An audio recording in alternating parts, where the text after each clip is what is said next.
بسم اللہ الرحمن الرحیم. سورہ السجدہ. سورہ السجدہ بہت صورتیں تو ساری بہترین ہیں لیکن بہت آسان بھی ہے یہ. اور حضور پاک صلی اللہ علیہ وسلم اس وقت تک سوتے نہیں تھے جب تک سورہ السجدہ اور تبارک الذی نہیں پڑھ لیتے تھے. یعنی یہ دو صورتیں پڑھنے کے بعد ہی نبی سویا کرتے تھے. دوسری روایتوں میں آتا ہے اسی طرح حضور پاک صلی اللہ علیہ وسلم جمعے کے دن فجر کی نماز میں سورہ السجدہ اور سورہ دہار پڑھا کرتے تھے. تو جس کو یہ آتی ہے حفظ ہے وہ فجر کی نماز میں پہلی رکعت میں سورہ السجدہ اور دوسری میں سورہ دہار پڑھے. ٹھیک ہے. یہ سورت بھی سورہ لقمان کا مثنیٰ ہے یعنی پیئر ہے. دونوں کے مضامین یعنی ٹیکسٹ تھوڑے بہت ملتے جلتے ہیں. چلیے پڑھتے.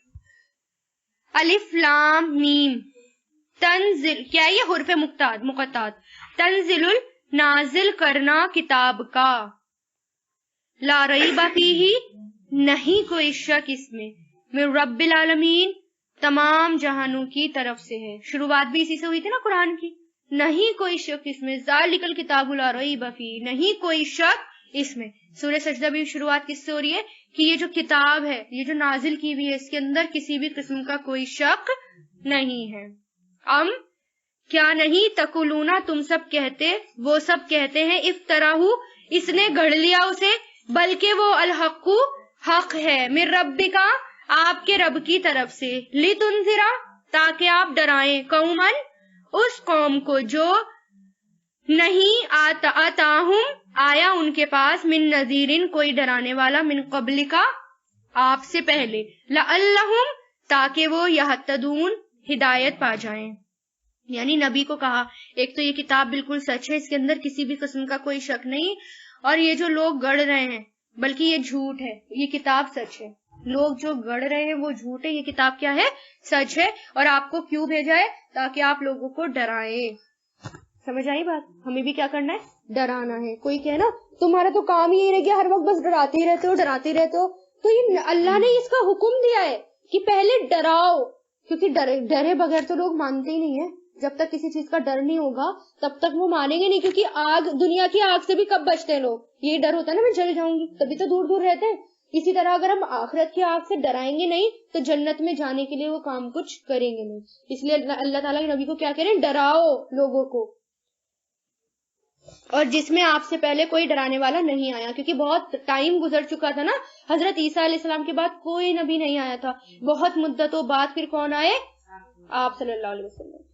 اللہ الذی وہ ہے جس نے خلقا پیدا کیا آسمانوں کو اور زمین کو وما اور جو کچھ بینہما درمیان ہے ان دونوں کے فی ستۃ ایام 6 دنوں میں. ثم استوی پھر وہ بلند ہوا علی العرشی عرش پر.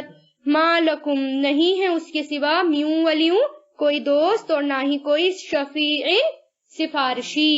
افلا تو کیا نہیں تذکرون تم نصیحت حاصل کرتے. یعنی اس پر بھی غور اور فکر کیا. 6 دن کا مطلب کیا ہے ہمارے جیسے 6 دن 6 اسٹیپ ہو سکتے ہیں. وہ ہم یہ تو کہہ سکتے ہیں 6 اسٹیپ لیکن 6 دن تو ہر جگہ الگ الگ ہوتے ہیں نا. ہر پلانٹ میں 6 روز. یعنی اللہ تعالیٰ یہ بتانا چاہ رہے ہیں یہاں پر 6 دن اس لیے اللہ تعالیٰ نے کہا کہ اس کائنات کی جو تخلیق ہے وہ گریجولی ہوئی ہے. یعنی جس طرح اللہ تعالیٰ نے اسٹیپ بائی اسٹیپ کام کیا ہے اس لیے تمہیں بھی دنیا میں اسٹیپ بائی اسٹیپ کام کرنا ہے.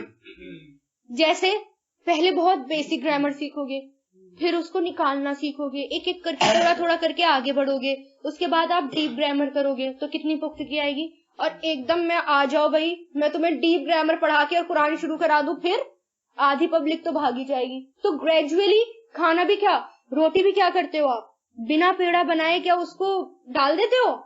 گریجولی کرنا پڑتا ہے. تو اللہ تعالیٰ کیا کہہ رہے ہیں تم بھی گریجولی ہر کام کرو ایک کے بعد ایک ہر کام کرو.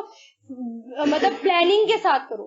اللہ کا بتانے کا مطلب یہ کہ پلاننگ کے ساتھ کرو جیسے اللہ تعالیٰ نے پلاننگ کے ساتھ آسمان اور زمین بنائے ہیں. اور ویسے بھی یہاں دن سے مراد دنیا کے دن نہیں ہے. یہاں تو اللہ تعالیٰ کے کوئی خاص لیول ہو سکتا ہے یا کوئی خاص اسٹیپ ہو سکتے ہیں کیونکہ ہر پلانٹ کا دن مختلف ہوتا ہے. تو ہم کون سا پیریڈ لیں گے ہمیں یہ نہیں پتا. ٹھیک ہے. جیسے اگر آپ دنوں کے بارے میں پتہ لگائیں مرکری